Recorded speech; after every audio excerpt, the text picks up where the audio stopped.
누림에서 섬김으로라는 제목으로 오늘의 말씀을 나누기를 원합니다. 우리 옆에 계신 분들과 한 번 더 인사하겠는데요. 주의 이름으로 사랑하고 축복합니다. 같이 인사합시다. 누림에서 섬김으로. 제목을 좀 내용을 알아차리지 못하게 재야 되는데, 제목을 이렇게 딱 듣기에 오늘 어떤 설교 하겠다라고 하면 이미 집중력이 떨어지는 것 같아요. 당연한 얘기지만 기본기를 잘 쌓아야 신앙생활을 잘할 수 있을 줄로 믿습니다. 제가 대학을 다닐 때 상담학을 공부할 때 그 매슬로우라는 심리학자에 대한 책을 읽고 공부를 한 적이 있어요. 그래서 보고 제가 충격을 받았어요. 매슬로우라는 심리학자는 사람들의 욕구에 관한 연구를 했습니다. 욕구가 상위 욕구가 있고 하위 욕구가 있대요. 하위, 우린 낮은 거 싫어하잖아요. 성적도 높은 거 좋아하고. 근데 매슬로우가 말하는 하위 욕구, 상위 욕구의 구분이 있는데 5가지예요. 그래서 제일 밑에서부터 이제 하위 욕구부터 쭉 올라가는데, 여러분은 어떤 욕구로 사는지 한번 보세요. 매슬로우라는 심리학자가 하위 욕구를 뭐라고 했냐면, 제일 첫 번째 생리적 욕구예요.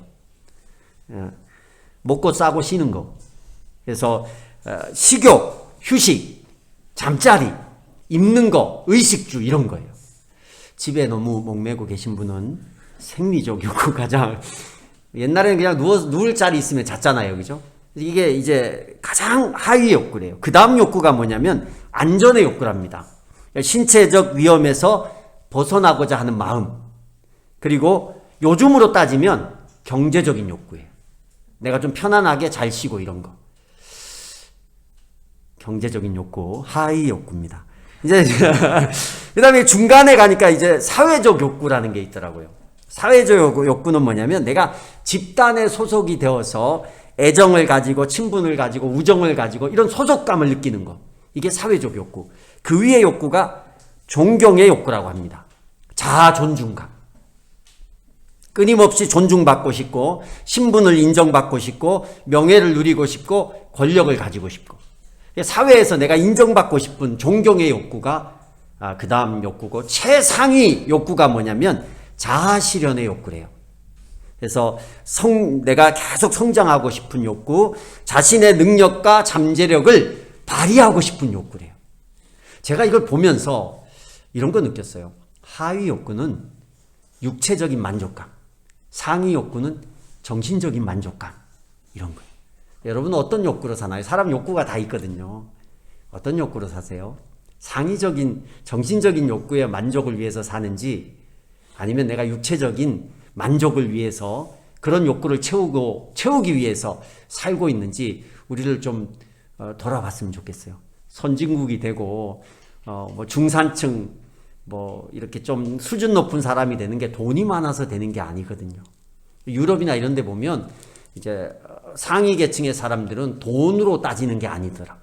매너나 이렇게 정신적인 욕구가 채워질 때 그런 걸 채우면서 사는 사람들이 정말 상위에 있는 상류층 사람으로 인정을 받아요. 우리나라만 돈 많아야 상류층인 것 같아요. 제가 왜 이런 얘기를 하냐면, 우리가 어떤 욕구를 채우면서 살아가고 있는가 한번 돌아봤으면 좋겠어요. 내가 지금 어떤 욕구를 채우면서 어떤 욕구가 내 인생의 가장 1번인지. 5가지 욕구 안에서 심리학자가 얘기했으니까 어떤 욕구에 내가 집중하고 있는지. 그러면 성경에서는 어떤 욕구를 추구하며 살아가고 있는지. 그래서 우리가 크리스찬이면 세상이 말하는 욕구, 일반적인 욕구로 사는 게 아니라 예수 믿는 사람이고 그리스도인이라면 성경에서 말하는 욕구가 무엇인지 알아야 돼요. 오늘 35절에 보면 세베대의 아들 2사람이 나옵니다. 야고보와 요한이에요. 예수님의 수제자라고 하면 베드로, 야고보, 요한 이 3사람을 1, 2, 3로 꽂아요.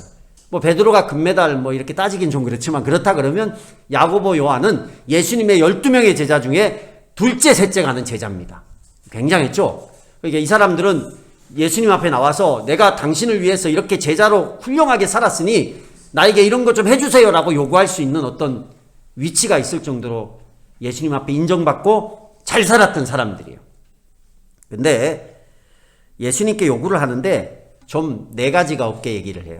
뭐라고 얘기를 하냐면 35절에 보니까 선생님, 우리가 요구하는 것은 무엇이든지 해주시기 바랍니다. 빚받으러 오는 사람 같지 않아요?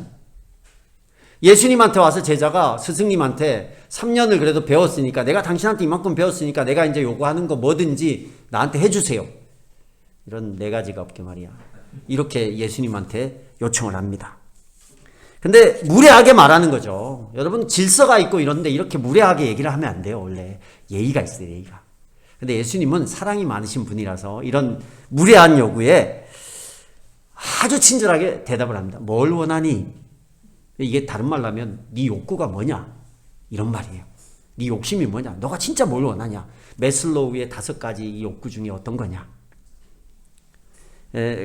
그러니까 37절에 뭐라고 하냐면 예수님이 영광을 받을 때, 여러분, 예수님이 영광을 받을 때 우리 생각은 부활하시고 천국에 갈 때 이 생각하지만 이 12제자들은 이때까지만 해도 예수님께서 한 나라의 혁명가예요. 혁명가. 이스라엘의 나라에 앞으로 왕이 되실 분이야. 그러니까 영광을 받을 때라는 말은 무슨 얘기냐면 예수님이 왕이 될 때 우리 두 사람이 형제니까 열심히 했으니까 한 사람은 예수님 오른쪽에, 한 사람은 예수님 왼쪽에 앉게 해주세요. 이 얘기입니다. 무슨 욕구예요? 명예욕, 존경의 욕구. 굉장히 상위적인 욕구를 가지고 있어요. 내가 이런 거 좀 이만큼 고생했으니까 이젠 좀 누렸으면 좋겠습니다. 이런 위치에 있었으면 좋겠습니다. 근데 그럴 수 있는 자격을 가진 사람들이에요.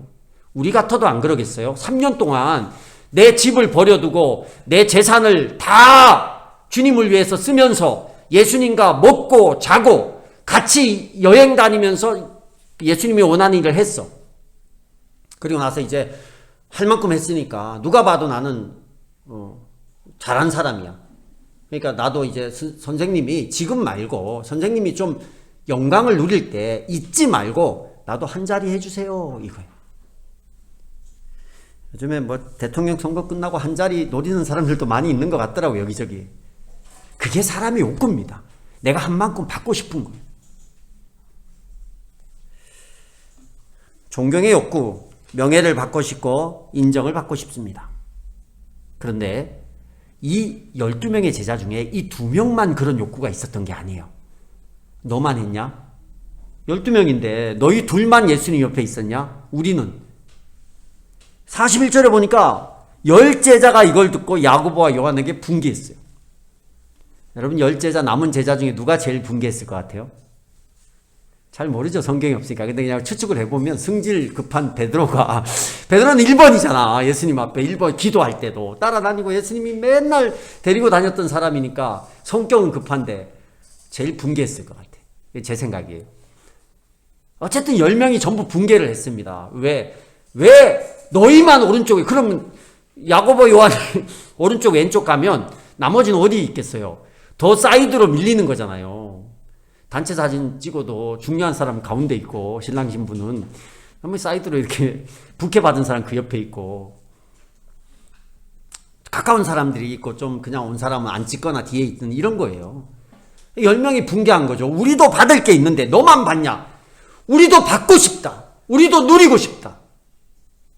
이게 기본적인 욕구예요. 12명의 제자도 별 차이가 없어요. 그래서 예수님께서 이 사람들에게 어떤 얘기를 하냐면 38절에 보니까 내가 마시는 잔과 세례를 너희가 마실 수 있느냐 이런 거예요. 갑자기 오른쪽 왼쪽에 세워달라고 하니까 내가 마시는 잔과 내가 받을 세례를 너희도 받을 수 있느냐. 우리가 말하는 세례는 뭐예요? 그냥 머리에 이렇게 예수 믿고 세례 받는 거잖아요. 이 당시엔 세례가 아니고 침례였어요. 그래서 예수님도 사역 시작할 때 세례 요한에게 요단강에 가서 침례를 받으셨잖아요. 침례의 뜻이 뭔지 아세요? 하나님의 자녀가 되는 뭐 우리가 세레머니라고 생각하는데 그게 아니라 예수와 함께 죽는 거예요. 그래서 우리는 이게 제가 몇 번 얘기했는데 우리 이 장로교의 세례는 너무 약식인 거예요. 여러분이 저기 휴스턴 서울교회 제가 가보면서 침례탕을 봤거든요. 그 침례탕인데 거기다 사람을 쑥 담궈요. 머리를 잡고 성부와 하고 물에 담궈요. 그래서 좀 죽을만 하면 건져요.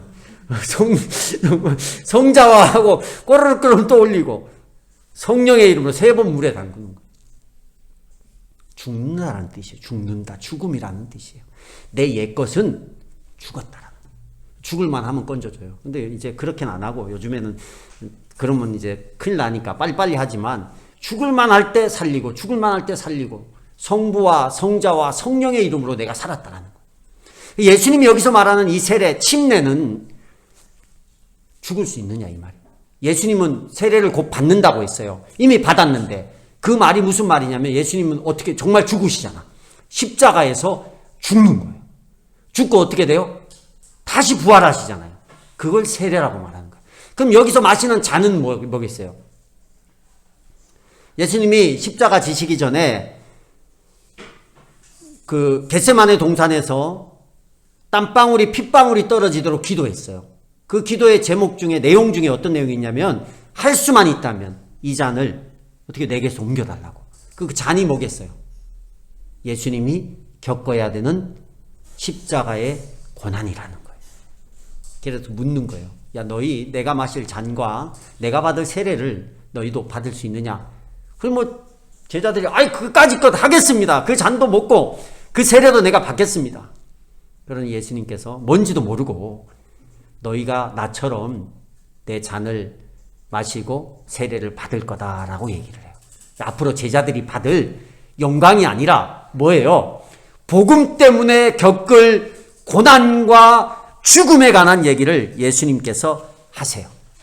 그러고 나서 알아듣기 쉽게 43절 44절에 42절 이하에 뭐라고 얘기했냐면 세상 사람들은 다 권세자가 돼서 누리고 싶어 한다라는 거예요. 다스리고 싶어 하는 거예요. 그러나 너희들은 나의 제자 너희들은 위대하고 싶으냐? 그럼 섬기는 자가 되라. 으뜸이 되고 싶으냐? 그러면 섬기는 자가 되라는 거예요. 인자가 온 것은 45절에 예수님이 온 것은 섬김을 받으러 온 것이 아니라 섬기러 왔다라는 거예요. 자기 몸을 내어주고 많은 사람을 구원하기 위해서 내가 이 땅에 왔다. 그리고 제자들에게 뭐예요? 너희도 그렇게 살라는 거예요. 존경의 욕구, 그 상위 욕구, 자아실현의 욕구가 뭐냐? 내가 원하는 능력과 잠재력을 발휘하는 게 아니라 우리는 그것보다 더 위의 욕구로 살아야 돼요. 하나님이 우리에게 주신 정말 우리가 해야 될 것은 뭐냐? 어떻게 하면 더 섬길까? 이게 어떻게 보면 이 땅에서 말하는 심리학자가 말하는 모든 욕구보다 예수 성령이 우리 안에 있는 사람들이 이 일을 할 때 정말 경험되어지는 욕구 충족이 하나님이 채워주시는 그 충족이 우리 안에 있다는 거예요. 제가 요즘에 우리의 시선과 교회의 시선이 어디에 있는지를 봐요. 과거에 재미있게 80년대 90년대만 해도 교회의 시선이 어디 있는지 아세요? 건물을 짓는 데 있었어요. 건물을 엄청 지었어요. 왜요? 왜 건물을 지었을까요? 건물을 지으면 사람이 몰려왔어요. 건물 짓고 나서 사람이 많아지니까 그 다음에 교회가 뭘 했냐면 기도원을 지었어요.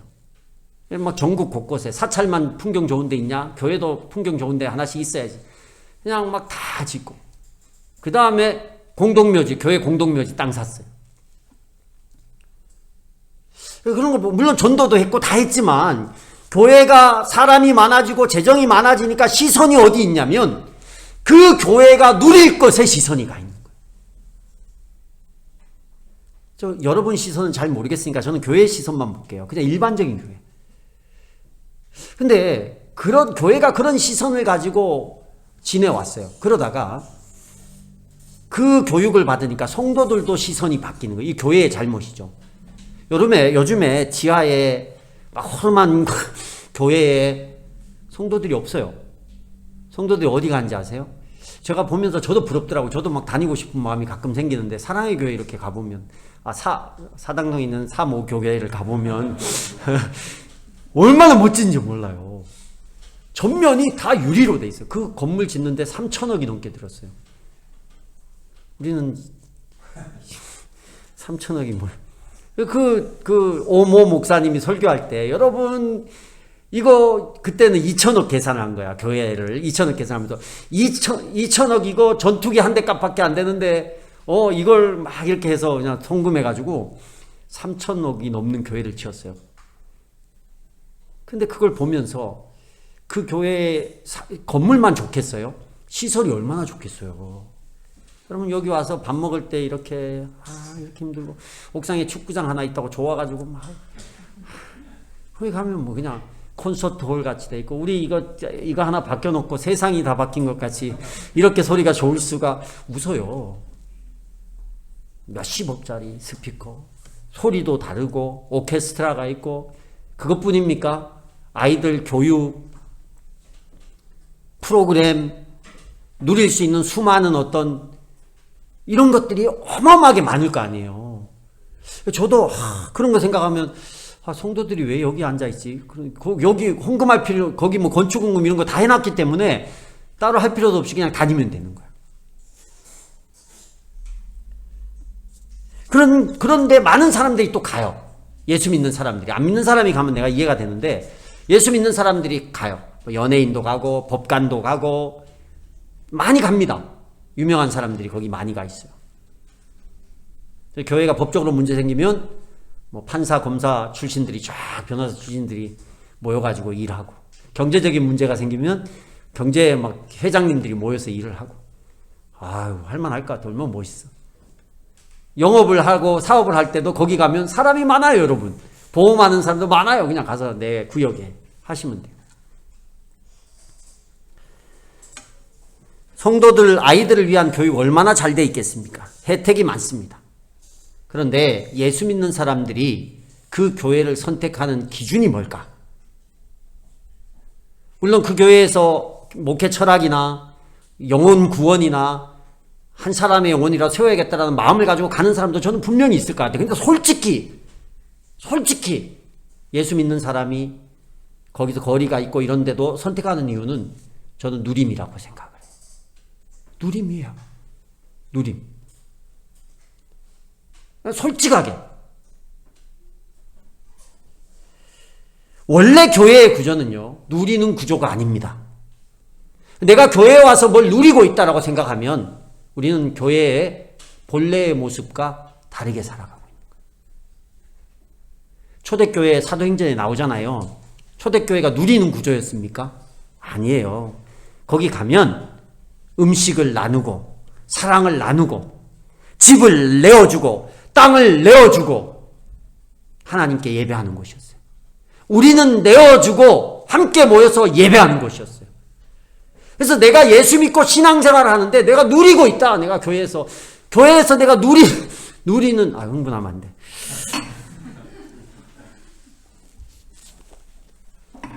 누리려는 구조로 내가 신앙생활을 한다 그러면 원래의 교회의 모습 아닙니다.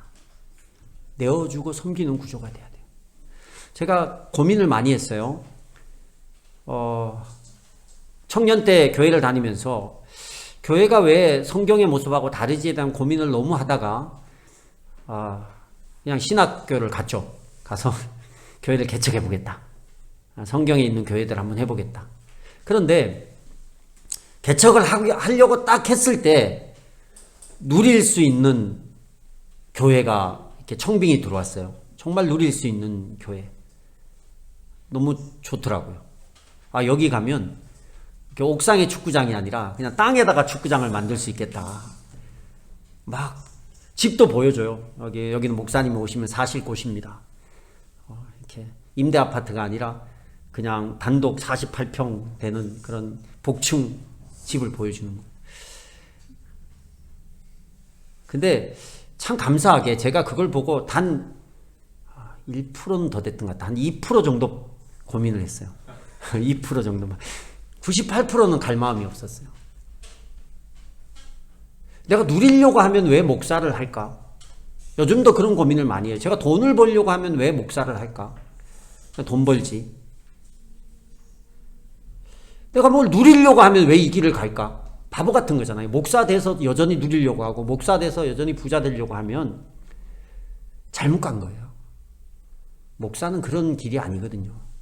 주의 사명 때문에 나누고 섬기고 말씀을 전하려고 하나님의 본질을 전하려고 이 자리에 있는 건데 타락하면 안 되는 거예요. 목사만 그런가요? 교회도 그래야 돼요. 교회도 본질적으로 교회가 이 교회에 와서 우리 아이들을 위해서 뭘 누리고 내가 뭘 누리고 이거는 세속적인 욕구의 기준을 가지고 우리가 신앙생활을 하는 거예요. 여러분 내가 처음 예수를 믿었던 오늘 처음 왔던 어쨌든 섬기기 위해서 온 거예요. 섬기기 위해서 교회가 존재하는 거예요. 이웃을 섬기고 제가 원래 잘 안 돼요. 그게 성격적으로. 근데 막 의지적으로 하려고 여기서도 우리 교회가 이 건물에 있으니까 무언가 이 건물을 위해서 섬겨야 된다. 그래서 상인회 회장하는데 어제도 그냥 한 2시간 넘게 외부 사람이 오셔가지고 들어올 분이 와서 저랑 상담하고 그래서 좋은 대화를 했어요.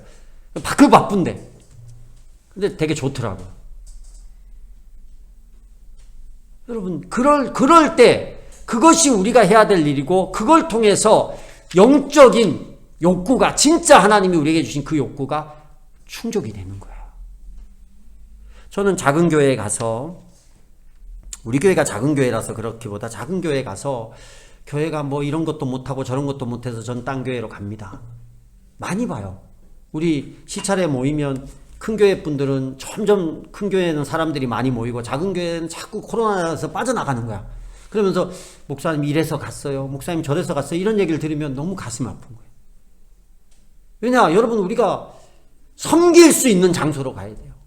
여기에서 더 이상 아무것도 섬길 게 없어. 내가 할 일이 없어. 다 해. 잘해. 그러면 또 더 섬길 곳으로 가서 섬겨야죠. 그래서 교회를 옮긴다 그러면 제가 가슴이 찢어지겠지만 기도하고 축복하며 보낼 것 같아요. 근데 뭐 이래서 시험 들어서 가고 난 저쪽에서 교회가 더 좋아서 가고 저쪽에 자녀 교육이 더 좋아서 가고 전부 성경적이지 않아요. 성경은 본래 그런 게 아니라 성경책을 보세요. 교회가 어땠는지. 전도하고 나누고 섬기고. 우리 교회도 더 그런 일을 했으면 좋겠습니다. 우리 교회는 충분히 할 수 있는 이 인력이 되고 재정이 돼요. 여러분 제가 주중에 어떤 목사님이랑 통화를 했어요. 근데 그 목사님 얘기를 듣고 제가 많이 회개를 했어요. 왜냐하면 거기 두 목사님이 같이 우리 샬롬 목장이 섬기는 여기 청소년들 샬롬의 집 가봤지? 샬롬의 집을 가보면 샬롬의 집이 어떤지 알아요. 장애인들이 모여서. 거기는 이제 원장님도 장애인이셔요. 몸이 너무 아프고 휠체어를 타고 다니는데 그분이 이제 자기가 장애인인데 장애인들을 막 섬기는 거예요. 근데 이제 제가 아는 두 목사님이 저는 샬롬의 집을 거의 한 20년 전부터 알고 이제 다녔는데 계속 다니는데 제가 이제 거기를 온 거를 그 원장님이 얘기를 해서 저한테 연락이 온 거예요. 아, 형님 거기를 다니냐고. 아, 내가 다녔다고. 그런데 내가 너무 부끄러운 거예요. 이분들은 가서 이제 지금 코로나 때문에 그러는데 한 달에 한 번 그분들을 저녁을 지어주는 거예요. 그리고 그분들 청소를 다 해줘요. 우리는 가서 예배 드리고 오잖아요. 청소년들은 예배 드리고 같이 놀아주고 오거든요. 간식 주고. 근데 그 일을 하는데 그래서 내가 물어봤어요. 그 재정이 어디서 나와? 왜냐하면 그 인원들을 다 밥을 하려면 여기는 한 분은 부목사님이고 한 분은 담임 목사님이 하지만 교회에서 저 어떻게 해 했더니만 그분이 교회 목회를 하는 분이 집에서 하는 목회를 하세요. 정말 가정에서. 근데 부모님하고 가족들이랑 또 장애 있는 몇 분이랑. 그러니까 재정이 없대요. 재정이 없는데 그 두 사람이 의기투합을 해서 그 일을 하는 거예요. 그래서 그럼 재정이 어디서 나와 하니까 이걸 이제 하려고 하고 홍보하고 했더니만 여기저기서 물질을 모아줘서 그걸로 이렇게 섬긴다고. 그래서 내가 나는 샬롬의 집을 그렇게 우리 청소년들 데려가고 이렇게 하는데 그 뭐 귤 한 박스 주고 이렇게 하는데 이 사람들은 자기 먹을 것도 없고 자기 교회도 저렇게 가난하고 힘든데 저렇게 내어주고 섬기고 있구나. 근데 조금 샬롬의 집을 우리 청소년들이 갈 때 생각을 좀 달리하고 가야겠다. 이렇게 조금이라도 섬기고 그냥 봉사활동 때문에 간 건 아니지만 가서 그냥 가만 앉아 있는 것도 대단한 것 같아요. 청소년 아이들이. 그럼에도 불구하고 더 적극적으로 섬길 수 있는 모습이 우리 안에 있어야겠다 이런 생각을 해봐요. 우리 교회도 누리기 시작하는구나. 이 손바닥보단 크지만 요만한 공간에서 불편하지만 예전보다 나아져서 누림에 익숙해지고 누리려고 하는 욕구가 커져가고 있구나. 여러분 그럼 타락해요. 제 말이 아니라 우리는 섬기러 왔대요. 인자는 섬기러 왔다는 거예요. 섬김을 통해서 영혼을 구원하고 하나님 나라를 확장하고 자기 몸을 내어줌을 통해서 다른 사람을 구원하는 일을 위해서 우리가 이 땅에 왔다라는 거. 그냥 막 내어 퍼주는 게 아니라 뭘 위해서? 내어줌을 통해서 그 사람을 구원하는 일을 위해 우리가 이곳에 온 거예요. 내가 누리려고 이 자리에 온 게 아니에요. 저를 포함해서 우리 모두가 누림에 익숙해지지 않았으면 좋겠습니다. 교회가 꼭 건물이 으리으리하고 커지고 이게 아니라 우리가 그 안에서 좀 편안하게 예배드릴 수는 있겠죠. 그러나 우리의 섬김의 현장이 보이고 도움의 현장이 보이는데 우리는 우리의 누림의 초점이 맞춰서 어떻게 더 누릴까? 주님 오시면 다 없어질 거예요. 주님 오시면 뭐 남아요? 영원히 남는 거 뭐 남아요? 세계 남아요, 세계. 영원히 존재하는 거, 거기에 우리가 투자를 해야 돼. 영원히 존재하는 게 뭐예요? 하나님의 말씀이 영원하고 하나님의 나라가 영원하고 하나님의 사람이 영원히 남아요. 건물은 영원하지 않아요. 우리가 누리는 것은 영원하지 않아요. 여러분에게 우리에게 관심이 있었던 내 육체와 내 생각에 관심이 있었던 모든 욕구는 영원하지 않아요. 사람은 영원하잖아요. 그래서 하나님이 우리에게 붙여준 사람을 섬기고 내가 여기에서 누리기보다 여기에서 내가 가진 걸 가지고 어떻게 섬길까? 그래서 제가 되도록이면 그런 기준 하에서 여러분에게 사역 지원서 줘서 모두가 교회를 위해서 뭘 하라고 이렇게 하는 이유가 그것도 너무 약해. 주님 앞에 칭찬받는 교회 되려면 제자들처럼 내가 이만큼 했으니까 우편에 좌편에 앉게 해주세요가 아니라 주님의 잔을 마실 수 있고 주님이 받은 그 세례를 내가 같이 받을 수 있고 누구든지 으뜸이 되고자 하는 사람은 모든 사람의 종이 되어야 한다. 제 말이 아니라 예수님의 말입니다. 천국에서 으뜸되고자 하면 종이 되시길 바랍니다. 종되라니까 소리가 쑥 들어가네. 종이 되시길 바랍니다. 종은 누리는 사람이 아니에요. 종은 주인의 말에 순종해서 섬기는 사람이에요. 집사라는 말, 그 말도 디아콘, 섬기라는 말이에요. 섬김.